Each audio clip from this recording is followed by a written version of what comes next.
Bien, on reprend ce matin le livre de Jonas et on continue donc chapitre 2. On avait vu la semaine dernière que le prophète s'est rebellé contre son Seigneur, contre son Dieu. Il a refusé d'aller prêcher à la ville de Ninive. Donc il s'est embarqué pour un navire, sens opposé, vers l'ouest, pour Tarsis. Mais Dieu ne permet pas qu'il débarque du navire. Il se fait jeter du navire. Et il se retrouve par-dessus bord. Et donc, on va lire maintenant chapitre 2, Jonas. L'Éternel fit venir un grand poisson pour engloutir Jonas, et Jonas fut dans le ventre du poisson 3 jours et 3 nuits. Jonas, dans le ventre du poisson, pria l'Éternel son Dieu. Il dit, « Dans ma détresse, j'ai invoqué l'Éternel, et il m'a exaucé. Du sein du séjour des morts, j'ai crié, et tu as entendu ma voix. Tu m'as jeté dans l'abîme, dans le cœur de la mer, et les courants d'eau m'ont environné. Toutes tes vagues et tous tes flots ont passé sur moi. Je disais, je suis chassé loin de ton regard, mais je verrai encore ton saint temple. Les eaux m'ont couvert jusqu'à m'ôter la vie. L'abîme m'a enveloppé, les roseaux ont entouré ma tête. Je suis descendu jusqu'aux racines des montagnes. Les barres de la terre m'enfermaient pour toujours. Mais tu m'as fait remonter vivant de la fosse. Éternel, mon Dieu. Quand mon âme était abattue au-dedans de moi, je me suis souvenu de l'Éternel, et ma prière est parvenue jusqu'à toi dans ton saint temple. Ceux qui s'attachent à de vaines idoles éloignent d'eux la miséricorde. Pour moi, je t'offrirai des sacrifices avec des actions de grâce. J'accomplirai les vœux que j'ai faits. Le salut vient de l'Éternel. L'Éternel parla au poisson, et le poisson vomit Jonas sur la terre. Dans le premier chapitre, on a répondu à la question de savoir s'il était possible qu'un grand poisson avale un homme, avale Jonas. Et oui, c'est possible. Certainement pas une baleine, mais en tout cas un cachalot, par exemple, aurait pu très bien avaler Jonas. Mais quand vous prenez tout le livre, vous voyez que Jonas, c'est vraiment un livre de miracles. Le miracle du chapitre 2, c'est bien sûr que Jonas va ressortir vivant de ce poisson après 3 jours et 3 nuits. Alors si vous regardez un petit peu au niveau scientifique, on vous dira c'est impossible, absolument impossible de sortir d'un poisson 3 jours. Je crois que leur digestion c'est entre 15 et 18 heures pour des grands mammifères comme cela, donc non, c'est pas possible. Mais il y a un miracle, il y a un vrai miracle. Alors l'interprétation la plus commune, c'est de dire que Jonas aurait survécu miraculeusement dans le ventre du poisson, donc pendant 72 heures. Une deuxième interprétation possible serait qu'il serait finalement mort dans le ventre du poisson, mais que Dieu aurait permis qu'il ressuscite à l'issue de ces 72 heures, et il se serait retrouvé sur la plage. Alors je commence par dire que croire l'une ou l'autre de ces interprétations n'est pas une hérésie. On a le droit d'avoir sa conviction, on n'est pas en contradiction avec les Écritures, si on croit l'une ou l'autre. Et l'important, c'est surtout de reconnaître que Dieu est le Dieu des miracles, et il a fait un miracle. De toute façon, c'est un miracle, quoi qu'il arrive. Au même titre que la traversée de la mer Rouge, que la résurrection de Jésus-Christ, Dieu règne sur les éléments de la nature, il règne sur les animaux, il règne sur la vie, il règne sur la mort. Et donc, même si pour ce monde rationnel, c'est difficile à croire, on n'arrive pas, il n'arrive pas, nous croyons que Dieu fait des miracles. Et donc, il a fait aussi un miracle ici pour Jonas. Alors, qui est Jonas d'abord ? Jonas, c'est un prophète de l'Éternel, c'est un serviteur du Dieu vivant. Ça veut dire qu'il connaît Dieu, connaît bien Dieu. Il a une vraie relation avec le Seigneur. Il sait donc qu'il est Dieu, qu'il est le Créateur, qu'il règne, qu'il a des droits, et des droits sur sa vie, des droits sur lui. Il lui doit toutes choses. Dieu est digne de régner sur lui, et Jonas le sait, il le sait. Mais là, il ne veut pas obéir à son Seigneur. Alors il va finalement être puni parce qu'il ne veut pas obéir à son Seigneur. Parce que quand vous regardez Jonas, il est un peu comme un enfant qui est en train de faire un caprice. Il est en train de se rebeller contre son Dieu, comme un enfant peut se rebeller contre ses parents, en disant « Non, non, je ne veux pas ». Est-ce qu'il est légitime, normal, qu'un enfant obéisse à ses parents? Est-ce que c'est normal qu'un père, une mère, donne un ordre à son enfant et attende de lui qu'il obéisse? Tu vas ranger ta chambre maintenant. Non, tu ne lèves pas la main sur ta petite sœur. Tu vas prêter ton jouet. Dis bonjour à la dame. Demande pardon. Est-ce que c'est normal? Eh oui, c'est absolument normal. Hein, c'est absolument normal. Pourquoi? Parce que les parents sont les ascendants directs, finalement, qui ont donné la vie, hein, qui ont engendré ces enfants, et qui leur donnent tout. Qui leur donnent la vie, qui leur donnent la nourriture, bien sûr Dieu est au-dessus, mais c'est quand même les parents qui nourrissent, hein, qui leur donnent le vêtement, qui leur donnent l'amour. Donc oui, c'est légitime qu'ils attendent des enfants qu'ils obéissent. Comme il était légitime que Dieu attende de son serviteur qu'il obéisse à son ordre, parce que Dieu c'est mieux que le serviteur. Maintenant, qu'est-ce que peut vivre un enfant qui se rebelle à un ordre de ses parents, qui désobéit à ses parents? Qu'est-ce qu'il peut attendre? Une sanction, une punition. Quand vous prenez la Bible ne va pas utiliser ces mots, elle va parler plutôt de châtiment. Parler de châtiment. Ça, c'est le langage biblique. Alors, il est certain que nous sommes dans une société qui ne trouve pas de bon ton de punir son enfant. Il y a eu beaucoup de changements ces derniers temps avec la psychologie, la pensée humaniste. Ça a bouleversé la société au point de dire que la fessée, c'est quelque chose de coupable devant la loi. Maintenant, c'est devant la loi. Alors, je lisais que la France aurait finalement cédé à des pressions extérieures, le Conseil de l'ONU, une branche de l'enfance, le Conseil de l'Europe, ou une branche de l'enfance à l'ONU. Et donc, on a retiré le droit à un parent de sanctionner son enfant par une fessée. Mais en fait, ce n'est pas une petite fessée qu'on est en train de retirer ici aux parents. On est en train de retirer, on peut dire, l'autorité parentale. C'est l'autorité parentale. Parce qu'on s'attaque à la famille et à un équilibre qui est nécessaire dans une famille, parce qu'il y a cette autorité parentale qui doit sanctionner aussi les enfants.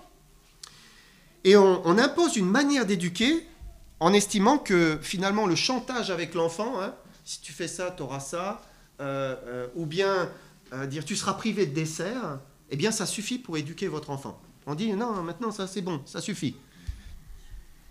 Avec le risque de faire une génération d'enfants rois, vous avez entendu l'expression, qui ne respectent plus du tout les parents, dans la crainte, mais aussi dans la certitude d'être aimé. Il y a la crainte et la certitude d'être aimé. J'ai pris des fessées, probablement vous aussi. En aucun cas, je pense que ma mère ne m'aimait pas. Au contraire. Au contraire. Même aujourd'hui, je vous dis, j'en ai pas pris suffisamment. Mais c'est une réalité. Un enfant ne pense pas que ses parents ne l'aiment pas parce qu'il lui a dit non. Et il a dit stop. Bien sûr, l'éducation, elle ne devrait jamais être un prétexte à une violence éducative qui est disproportionnée, qui est arbitraire, traumatisante, coupable. Mais il y a suffisamment de lois pour venir sanctionner quand il y a quelque chose qui est anormal. Quand quelque chose il y a un comportement qui n'est pas bon. Alors là, eh bien, il y a des lois. Et la société peut châtier, j'emploie volontairement ce mot, châtier une personne qui a un comportement qui est anormal, qui est violent. Mais retirer le droit de châtier son enfant qui manifeste de la rébellion, en fait, c'est un non-sens. Parce que c'est tout le contraire de ce qu'enseigne la parole de Dieu. Qui a fait la famille? Qui a fait le parent, l'enfant? Qui connaît ce qui est dans le cœur de l'homme et dans le cœur de l'enfant, puisqu'il dit depuis sa jeunesse? Qui sait mieux que personne ce qui est bon pour lui? C'est Dieu, nous le savons. Et Dieu lui-même dit que la punition et le châtiment est nécessaire pour l'homme et pour l'enfant.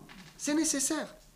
Regardez ce qu'il nous dit. J'aimerais qu'on prenne un passage dans Hébreux 12, versets 5 à 11. Il dit « Et vous avez oublié l'exhortation qui vous est adressée comme à des fils. Mon fils, ne méprise pas le châtiment du Seigneur et ne perds pas courage lorsqu'il te reprend. Car le Seigneur châtie celui qu'il aime et il frappe de la verge tous ceux qu'il reconnaît pour ses fils.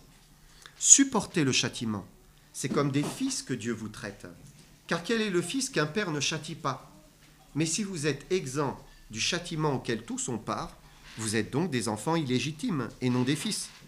D'ailleurs, puisque nos pères selon la chair nous ont châtiés et que nous les avons respectés, ne devons-nous pas, à bien plus forte raison, nous soumettre au Père des esprits pour avoir la vie? Nos pères nous châtiaient pour peu de jours, comme ils le trouvaient bon, mais Dieu nous châtie pour notre bien, afin que nous participions à sa sainteté. Il est vrai que tout châtiment semble d'abord un sujet de tristesse et non de joie, mais il produit plus tard, pour tous ceux qui ont été ainsi exercés, un fruit paisible de justice. Et là, dans ce texte, Dieu nous rappelle que le châtiment qu'un père donne à son enfant est bon et qu'il est nécessaire. Et Dieu dit que lui-même châtie ses enfants. Dieu le fait. Dieu châtie ses enfants parce qu'il les aime. Pourquoi Dieu a permis que Jonas soit jeté à la mer? Parce qu'il était en train de le châtier. Là, c'est réellement un châtiment. Hein. Et c'est parce qu'il l'aimait et qu'il voulait arracher la folie du cœur de Jonas. Parce que c'était de la folie. Hein. On verra plus tard que son attitude était de la folie. Et il n'en avait pas conscience. Hein. Jonas, là, est prisonnier de son orgueil, finalement. Il est prisonnier de sa méchanceté, prisonnier de son péché. Dieu veut l'en délivrer. Il veut arracher le péché de son cœur. Alors, il permet un châtiment. Et c'est bien parce qu'un parent aime son enfant qu'il va le châtier. Alors, châtier dans le sens avec la sagesse, l'amour et la proportion. Hein. Les proverbes nous disent « La folie est attachée au cœur de l'enfant. » Attachée au cœur de l'enfant. Et il dit « La correction l'éloignera de lui. » Donc, c'est normal, c'est légitime. C'est bon, c'est pour arracher quand il y a de la folie. Quand il n'y en a pas, il n'y a pas de raison. Hein. Mais quand la folie est là, alors, eh bien, il faut agir. Et l'Épître aux Hébreux, on relit le dernier verset, verset 11, il dit « Il est vrai que tout châtiment semble d'abord un sujet de tristesse et non de joie, mais il produit plus tard, pour ceux qui ont été ainsi exercés, un fruit paisible de justice. » Et un châtiment qui est occasionnel, qui est mesuré, qui est réfléchi, exercé dans l'amour, parce qu'on veut protéger son enfant, finalement, ça protège d'un mal bien plus grand qu'une fessée, par exemple. C'est parce qu'on veut le protéger d'un mal qui est bien plus grand. C'est certain. Et ça conduit, la parole de Dieu dit, à un fruit paisible de justice. Parce que la folie est arrachée du cœur de l'enfant et il veut faire ce qui est bien. Et Jonas avait bien besoin de cela, parce qu'il était devenu fou en refusant la miséricorde de Dieu aux Ninivites.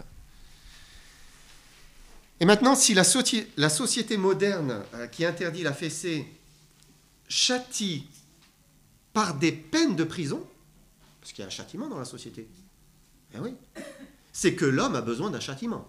C'est clair. C'est clair. Et il faut qu'il y ait des punitions, il faut qu'il y ait quelque chose qui soit douloureux pour lui. C'est pas une fessée qui va châtier un adulte. Hein.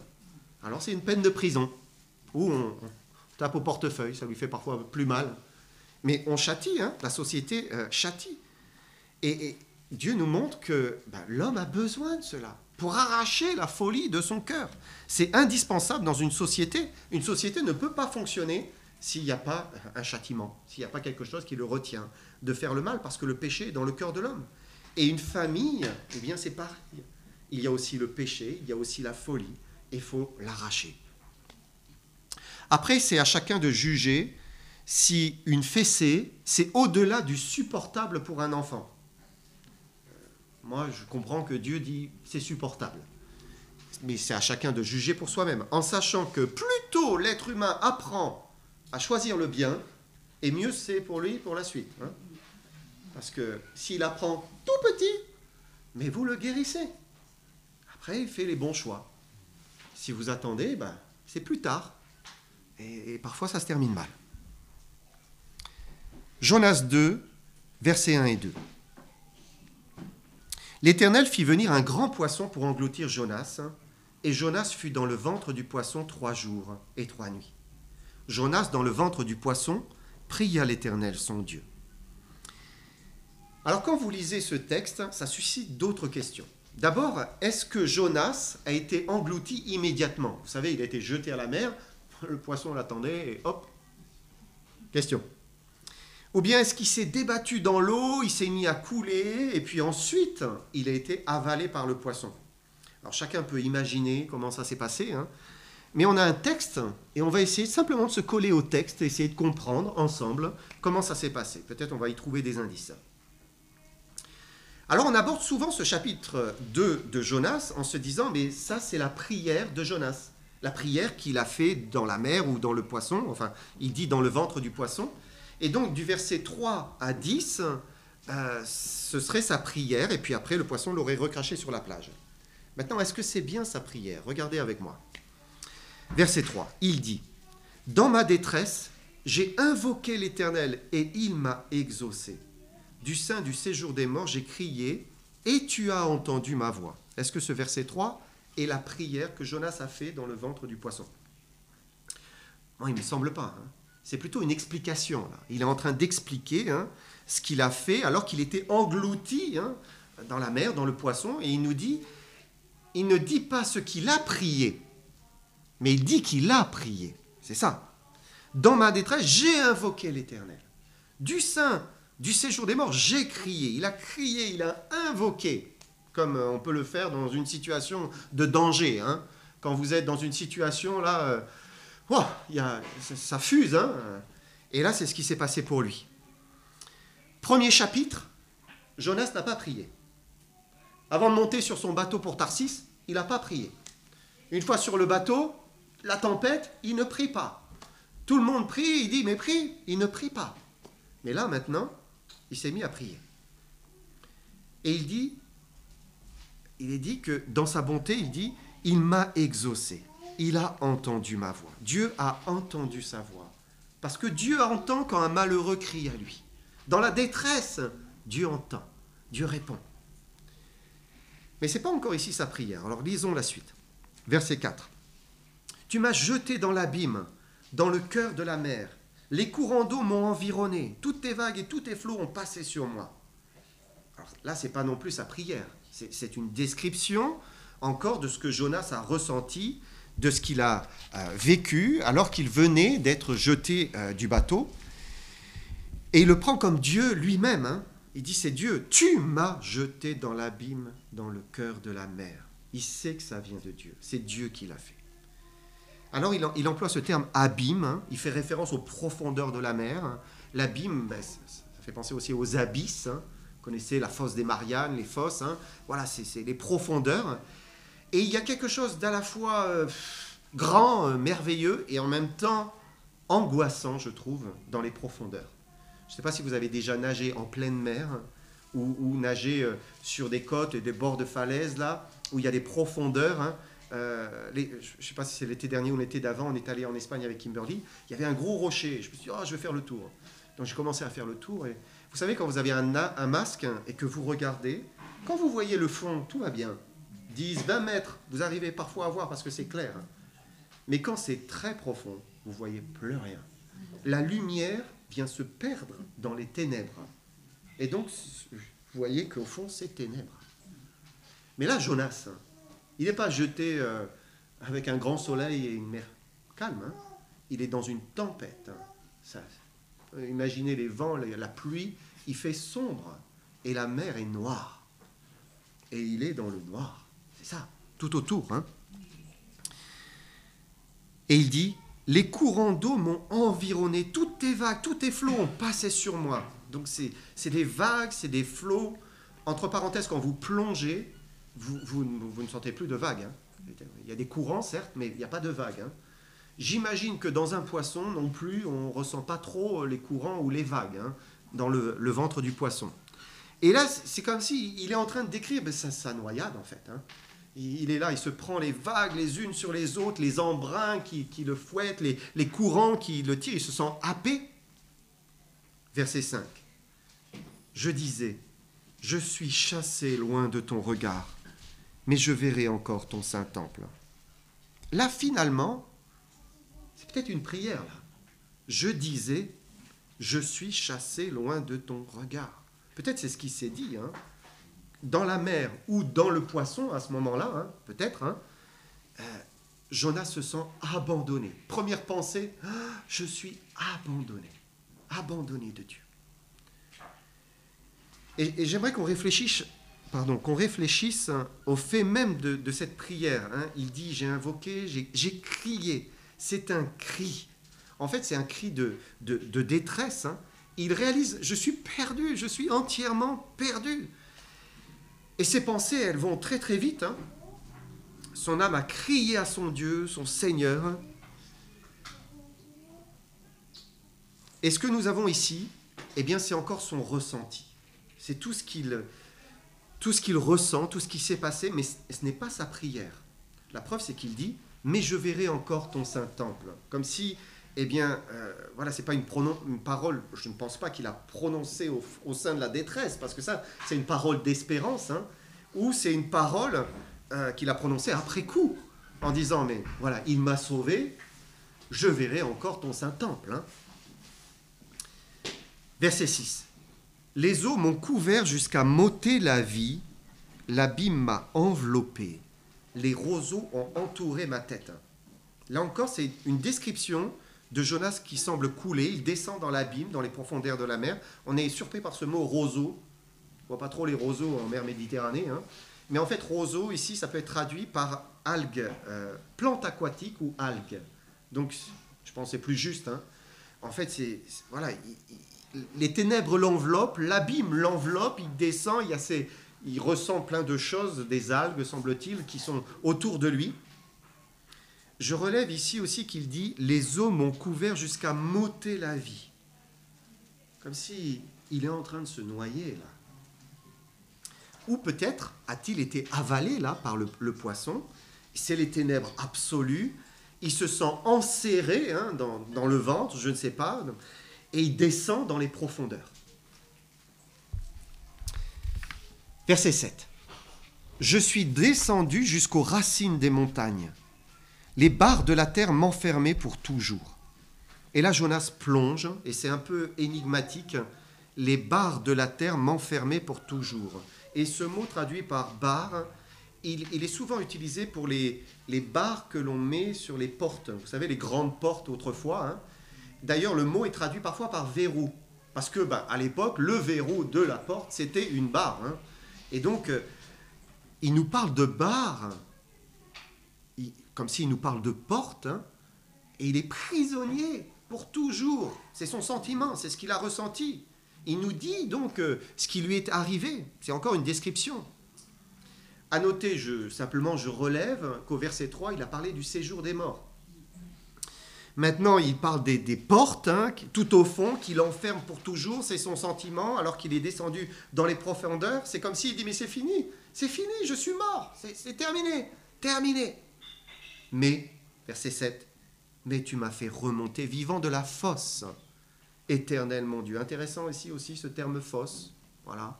La fosse, ça peut être la fosse de la mer, mais la fosse, c'est aussi la fosse, la mort. Hein, la mort. Et cette parole du verset 7, eh bien, ce n'est pas non plus la prière de Jonas. C'est plutôt un constat de sa délivrance. Hein. Dieu l'a fait remonter vivant de la fosse. Jonas n'est pas perdu. Un miracle s'est produit pour lui. Et c'est comme si, voilà, c'est quelque chose qui est sorti une fois qu'il est délivré, là. Tu m'as fait remonter. Verset 8. Quand mon âme était abattue au-dedans de moi, je me suis souvenu de l'Éternel, et ma prière est parvenue jusqu'à toi dans ton saint temple. De nouveau, une description de ce qui s'est passé pour lui, alors qu'il était probablement dans le ventre du poisson. Entre parenthèses, Jonas utilise aussi un langage des psaumes. Si vous prenez les psaumes, vous allez trouver des parallèles. On sent qu'il est imprégné de la parole de Dieu, hein, et que toutes ces paroles de David, par exemple, où David crie à l'Éternel, eh bien ça ressort dans son cœur ici, hein, dans ce qu'il dit. Il connaît sa Bible. Hein. Et qu'est-ce qu'il dit? Il dit c'est l'abattement. L'abattement. C'est un terme qui est traduit parfois par l'évanouissement, la faiblesse, le fait de défaillir. C'est comme si Jonas va tourner de l'œil là. Il est près de mourir, s'il n'est pas déjà mort, mais il se souvient, il crie, il pleure à l'Éternel. Alors, dans quel ordre les choses se sont passées exactement? Ou qu'est-ce qu'a dit Jonas exactement? Ben, on ne sait pas. On ne sait pas. Hein. Sa prière, est-ce qu'elle a commencé immédiatement dans l'eau? Est-ce que, elle s'est poursuivie après dans le ventre du poisson? Combien de temps a-t-elle duré? Le texte ne le dit pas. Mais en fait, on l'imagine. Simplement, il nous dit ses sentiments. Et assurément, c'était une prière de repentance, hein. C'était une prière d'humiliation, hein, de détresse. Il a touché le fond et il s'est abandonné à l'Éternel. Il s'est abandonné là. Il a cédé à l'Éternel. Maintenant, Dieu n'éprouve pas l'homme par plaisir. Dieu n'a pas de plaisir à éprouver l'homme. Pas du tout. Quand il permet un châtiment, c'est pas parce qu'il a du plaisir. Regardez ce que dit le prophète Jérémie. On va lire Lamentation de Jérémie, chapitre 3, 31 à 33. Il dit « Car le Seigneur ne rejette pas à toujours, mais lorsqu'il afflige, il a compassion selon sa grande miséricorde. Car ce n'est pas volontiers qu'il humilie et qu'il afflige les enfants des hommes. » Et c'est vrai que Dieu parfois est sévère. Il peut être sévère parce que c'est nécessaire. Il permet des épreuves qui sont difficiles. Mais ce n'est pas volontiers qu'il humilie, qu'il afflige les enfants des hommes. Il ne tire pas de plaisir à cela. Il préférerait l'éviter. Il préfère l'éviter. Mais s'il le permet, c'est que vraiment, il n'y a pas d'autre solution. On ne peut pas faire autrement. Il faut délivrer l'homme de lui-même. Il faut le délivrer de son péché. Et il ne faut jamais oublier que Dieu le fait parce qu'il nous aime. Il nous aime. Et il sait qu'il y a une délivrance qui est possible. Alors il le permet. Parce que vous savez, s'il n'y a pas de délivrance possible, Dieu laisse l'homme se perdre dans sa folie. Hein. Voilà. Va jusqu'au bout. Hein. Mais s'il permet, alors c'est qu'il y a une guérison qui est possible. Alors Dieu permet parfois la souffrance, il afflige, il humilie parfois. Mais ensuite il guérit. Il restaure. Et c'est la délivrance. Versets 9 et 10.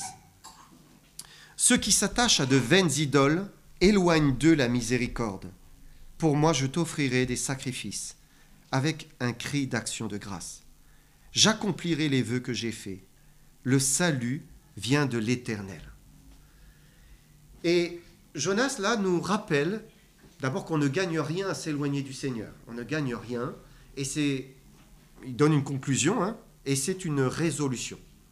Il veut offrir sa reconnaissance et il dit qu'il veut accomplir les vœux qu'il a faits. Quels sont les vœux de Jonas? Alors on suppose, c'est les vœux de son appel, probablement, hein, il a été appelé en tant que prophète, hein, de sa consécration, de son obéissance. Vous savez, parfois on fait des vœux. Peut-être vous avez déjà fait des vœux, ou parfois ce n'est pas forcément un vœu en tant que tel, mais en tout cas, on prend des engagements. Voilà, on dit, Seigneur, allez, je veux m'engager. Hein, et on va dire, voilà, Seigneur, je te donne ma vie. Seigneur, je veux t'obéir. Je veux marcher avec toi. Je veux croire en toi fidèlement. Je veux te servir. Ce sont des résolutions. Et on peut faire à n'importe quel moment de la vie. Hein. On prend des résolutions. Par exemple, quand on se convertit, souvent on prend des résolutions. Hein. Je sais pas, moi j'ai des souvenirs de prières que j'ai fait hein, quand j'étais tout jeune chrétien, là, Seigneur, voilà, on se consacre. Parfois c'est au baptême, là où on descend, on dit Seigneur, alors là maintenant, je te sers. Hein. Parfois c'est un peu plus loin, hein, dans la vie chrétienne, on se consacre à un moment, parfois il y a un réveil. Il y a un réveil là, et allez Seigneur, je veux marcher avec toi. Et puis il y a les aléas de la vie, vous savez. Voilà, tout ce qu'on vit. Hein. Et à un moment, ça arrive qu'on lâche la main du Seigneur. Et parfois, comme pour Jonas, c'est la souffrance, c'est l'épreuve hein, qui nous ramène au Père. Hein. Et Jonas, lui, il est en train de se reconsacrer au Seigneur. Il lui redit son désir d'obéir, d'être fidèle, d'être offert en sacrifice vivant. Pourquoi? Il dit parce que le salut vient de l'Éternel. Dieu et restera pour toujours celui qui nous sauve. Le salut vient de l'Éternel et aucun autre, aucun autre. Et Jonas est entré dans le ventre du poisson avec une attitude, la rébellion, voilà, la méchanceté, hein, le refus d'obéir, la colère. Mais au verset 11, lorsque l'Éternel parla au poisson, le poisson vomit Jonas sur la terre, Jonas n'est plus le même. Est-ce qu'il est complètement guéri? Non. Vous allez voir un peu plus loin, hein. Quand on arrive au chapitre 4, on voit qu'il n'est pas totalement guéri. Hein. Mais en tout cas, il n'est plus pareil. Il y a quand même quelque chose qui s'est passé en lui. Hein. Il a changé d'attitude. Maintenant, il veut obéir au Seigneur. Il veut obéir, il veut faire ce qui est bien. Il y a aussi une image de la mort à soi-même, vous savez. Il est vrai que parfois, Dieu nous fait traverser comme la vallée de l'ombre de la mort, hein, parce qu'il faut passer par une mort. On est encore bien trop vivant hein, dans la chair. Alors Dieu nous éprouve, hein, il nous broie pour qu'on meure. Parce qu'encore une fois, il veut nous délivrer de nos péchés, hein, nous délivrer de nous-mêmes, de notre folie.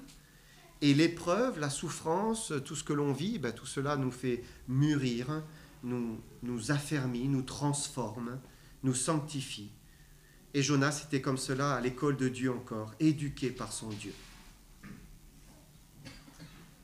Alors j'aimerais terminer en relevant que Jonas est un type de Christ.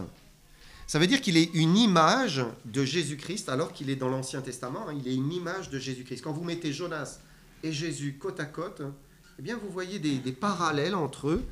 Et même c'est Jésus lui-même qui le dit. Hein, en Matthieu 12, 39 à 40, quand il dit, il leur répondit, « Une génération méchante et adultère demande un miracle, il ne lui sera donné d'autre miracle que celui du prophète Jonas. Car de même que Jonas fut 3 jours et 3 nuits dans le ventre d'un grand poisson, de même le Fils de l'homme sera 3 jours et 3 nuits dans le sein de la terre. » Et Jonas, vous savez, il s'est senti abandonné, on a vu ça tout à l'heure, hein, lorsqu'il a été jeté à la mer. Mais sur la croix, Jésus-Christ, hein, il s'est senti abandonné. Hein, quand il a dit, hein, « Élie, Élie, lama sabachthani, hein, mon Dieu, pourquoi m'as-tu abandonné ?» Tous les deux ont connu l'abandon, ont ressenti un abandon. Les mariniers, quand ils ont jeté Jonas par-dessus bord, ils se sont dit, alors là, c'est fini. Impossible de survivre dans une telle tempête en pleine mer. Impossible. Et quand la foule à Golgotha a regardé Jésus, elle l'a vu rendre l'esprit. Alors les têtes se sont baissées. Et on s'est dit, ben, c'est fini. Terminé. Même, vous savez, les 2 disciples, là, sur le chemin d'Emmaüs, vous vous souvenez ce qu'ils ont dit? Nous espérions que ce serait lui qui délivrerait Israël, qu'il était le Messie, finalement. Mais avec tout cela, voici le 3e jour que ces choses se sont passées. Il est mort. C'est fini. Mais après 3 jours dans le ventre du poisson, Jonas ressort vivant. Après 3 jours dans le ventre de la terre, on peut dire Jésus ressort vivant. Hein. Il est ressuscité. Jonas était comme mort, ou mort réellement, je ne sais pas. Et voilà, il est ressorti vivant. Et Jésus-Christ est aussi ressorti vivant. Donc là, on voit des parallèles. Mais il y a aussi des grandes différences. Pourquoi ? C'est intéressant parce que Jésus a dit, quand il dit, bien, voilà, regardez le miracle de Jonas, hein, vous allez voir la même chose avec moi. À la fin, il dit, il y a ici plus que Jonas. Donc il parle de lui-même, hein, qui est plus que Jonas. Il est plus que Jonas, hein, parce que Jonas est entré dans le poisson comme un homme, il est ressorti comme un homme. Jésus est entré dans la terre, il est mort, mais il est ressorti comme un esprit vivifiant qui apporte la vie. Hein. Il était glorifié. Jonas ne pouvait pas se délivrer lui-même du poisson, impossible, mais Jésus est différent. Il dit, je donne ma vie afin de la reprendre. Personne ne me l'ôte, mais je la donne de moi-même. J'ai le pouvoir de la donner, j'ai le pouvoir de la reprendre. Jésus est plus que Jonas. Ensuite, le poisson, on imagine, a recraché Jonas et puis il repartit chasser. Hein. Jésus, par contre, qui a été recraché par la mort, il a aussi vaincu la mort. Hein, il l'a dit, hein, la mort a été engloutie dans la victoire. Il a triomphé de la mort. Ensuite, Jonas va aller prêcher à Ninive, mais ça s'arrête là. Jésus, lui, a ouvert le salut, une prédication pour tous les hommes, pour sauver tous les hommes. Quiconque croit sur toute la terre reçoit le pardon des péchés. Alors, juste pour terminer et conclure, Jonas dit « Le salut vient de l'Éternel ». Ça veut dire que c'est Dieu qui est la solution. Il est celui qui nous sauve, il est celui qui nous change, qui nous guérit, qui nous restaure, qui nous transforme. Jésus est la solution, il est la seule solution. Inutile d'aller chercher en soi-même, inutile d'aller chercher chez les autres, inutile même d'aller chercher en quoi que ce soit. Jésus est le salut, l'Éternel est celui qui sauve.